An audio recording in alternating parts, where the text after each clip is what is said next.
Hi, I'm Aditya Nair, and today I'm going to tell you about how I made a bird robot fly without crashing into walls by using intelligent control algorithms along with motion tracking to make a smart system. Well, mostly smart. Before we go too far, let's talk about the bird itself. So one evening, I was thinking to myself, it's the 21st century. Where are all the robot birds? So I hopped onto Amazon and I found this thing, the Metafly by the company Bionic Bird. It's a super cool robot that actually flaps its wings like a real bird, or dragonfly, or whatever else it reminds you of. As you can see, it actually flies really well outdoors. But I was hardly ever able to try it out because I live in the windy city. So my only option was to fly this thing indoors, which was way too hard for me. And I can prove that this isn't just a skill issue. Today I'm here with, Harrison, Grayson. And Henry. and we're gonna try to fly the bird and see how well it goes. So, how much drone experience do you guys have? Have you ever flown it before? No, zero. Very little drone experience. I've flown drones for about a year or two. Okay.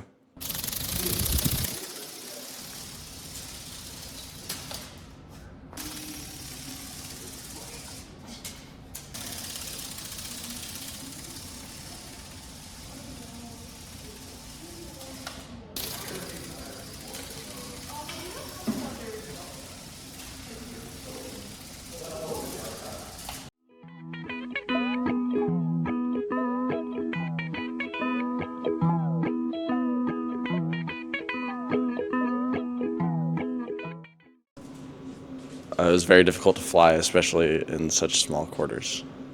Steering is difficult.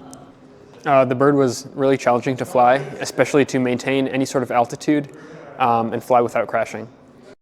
All right, flying the bird was definitely way more challenging than something like a drone. It definitely isn't easy to maintain altitude or banking, and whenever it flies, it's a lot less smooth and predictable.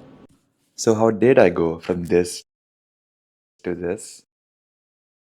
Well, it involved a bunch of nerd stuff. Let's see how this works. So, the remote can only send speed and steering commands to the robot, which you might be tempted to think are linear, but are definitely not. First, I had to figure out how to control this thing with my laptop. So, I hacked into the remote using an Arduino by making a cute little shield for it. Next, I needed a way to sense the bird's position. Since there were no onboard sensors, I had to use a motion capture system.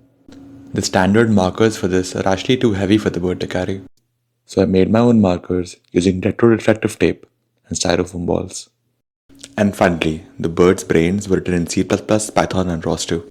Then I spent a very long time running experiments and trying out different control algorithms. After a lot of patience, I finally made a controller that did the job. And if you have a degree in robotics, there's a small chance you might find this cool. Two PID controllers maintain the height and the roll angle because these are the only two parameters that can be controlled independently. Then I wrapped this in a third radius controller to make it track circles.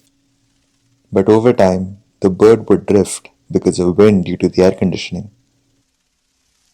To fix this, I wrote a motion planner that throws the bird back towards the center if it stays too close to the walls. Honestly, early on in this project, I thought I would need to use some sort of machine learning or non-linear optimization.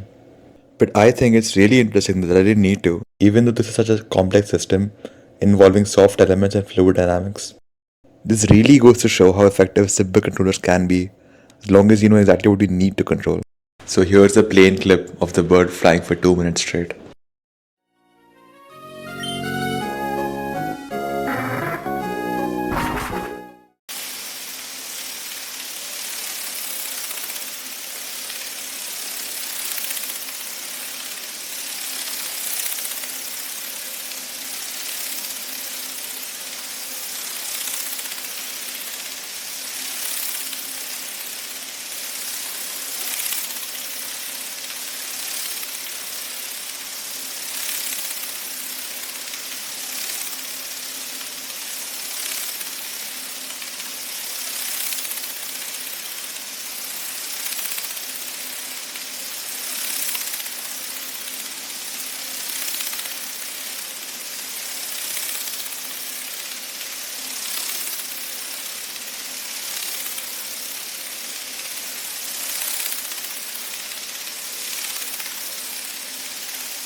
So this was my first proper video on YouTube, and I would really appreciate some feedback about how I should be editing these things, about whether you guys want more of the explanation part or less of it.